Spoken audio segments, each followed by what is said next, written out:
Anti incumbency का जिक्र नीरज जी ने किया, आपका इस पर क्या कहना। और दूसरी बात ये कि क्योंकि इस बार कांग्रेस की स्थिति हरियाणा में हमने जब शुरुआत कवर करना शुरू किया चुनावों को शुरुआत में, तो लगा कि कांग्रेस की स्थिति काफी ठीक है, लेकिन बाद में फिर बीजेपी के लिए भी एंटी इनकम्बेंसी, बगावत बीजेपी में भी आई और बगावत कांग्रेस में भी। और ये बगावत के बीच कुमारी सैलजा, जिनके नाम पर दोनों ही पार्टियों ने दलित कार्ड खेलने की कोशिश की। देखिए मुस्कान जी, जो हरियाणा का चुनाव है वो 4 मुद्दों पे है, जिसको भारतीय जनता पार्टी मुझे लगता है कि अभी तक पकड़ नहीं पाई है। 4 मुद्दे जो हैं वो हैं पहलवान, संविधान, किसान और नौजवान। बिल्कुल, इन चारों मुद्दों पे कहीं भी खरी उतरने में भारतीय जनता पार्टी नाकाम हुई है निश्चित रूप से। सबसे बड़ी चीज जो दुबे साहब ने कहा कि खिलाड़ी वहां के सबसे ज्यादा मेडल लाते हैं, निश्चित रूप से क्या हुआ खिलाड़ियों के साथ?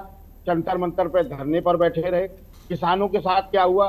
सबसे बड़ी चीज है कि भारतीय जनता पार्टी केवल एक बार ये बता दे कि उन्होंने कितनी जनसभाओं में अपने मैनिफेस्टो को पढ़ा है या घोषणा पत्र को।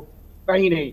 जब आप किसान के या जमीन से जुड़े मुद्दों पे नहीं जाएंगे, महंगाई, बेरोजगारी, सड़क, बिजली, पानी, स्वास्थ्य, आपको जनता नकार देगी।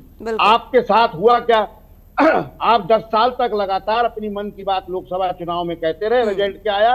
300 से आप 240 पे आ गए। आपकी जिम्मेदारी यह है कि आप जनता के मन की बात सुने। जनता की मन की बात सुनेंगे, जनता की दुखती नब्ज को पकड़ेंगे तो निश्चित रूप से जनता आपके साथ देगी। यही हालात राहुल गांधी और अखिलेश यादव के साथ उत्तर प्रदेश में हुए कि उन्होंने जनता की दुखती नब्ज को पकड़ा। पकड़ने के बाद जो दलित वोट कभी मायावती की बकौती हुआ करता था या मायावती जिसको अपना कब्जा मानती थी, और भारतीय जनता पार्टी भी उसमें सेंधमारी करती रही, लेकिन वो बसपा का वोट अंततः कांग्रेस और इंडिया गठबंधन को चला गया, क्योंकि उन्होंने जनता के मन की बात सुनी और वो संविधान के मुद्दे पे निश्चित रूप से अडिग रहे और जनता के बीच में गए और जनता की बात करी।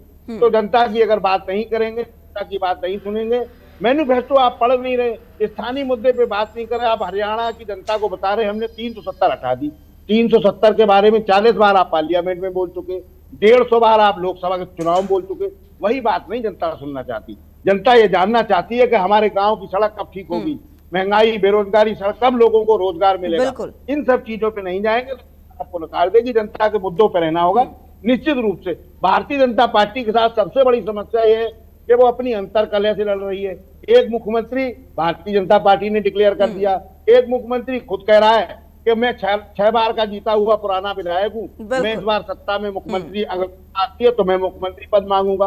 तो भारतीय जनता पार्टी आम आदमी से लड़े, कांग्रेस से लड़े, अपने आप से लड़े और फिर जनता के मुद्दों से लड़े। तीसरी बड़ी बात यह है मुस्कान जी के भारतीय जनता पार्टी इन 3 लालों को नहीं देख रही है, देवी लाल, मुंशी लाल।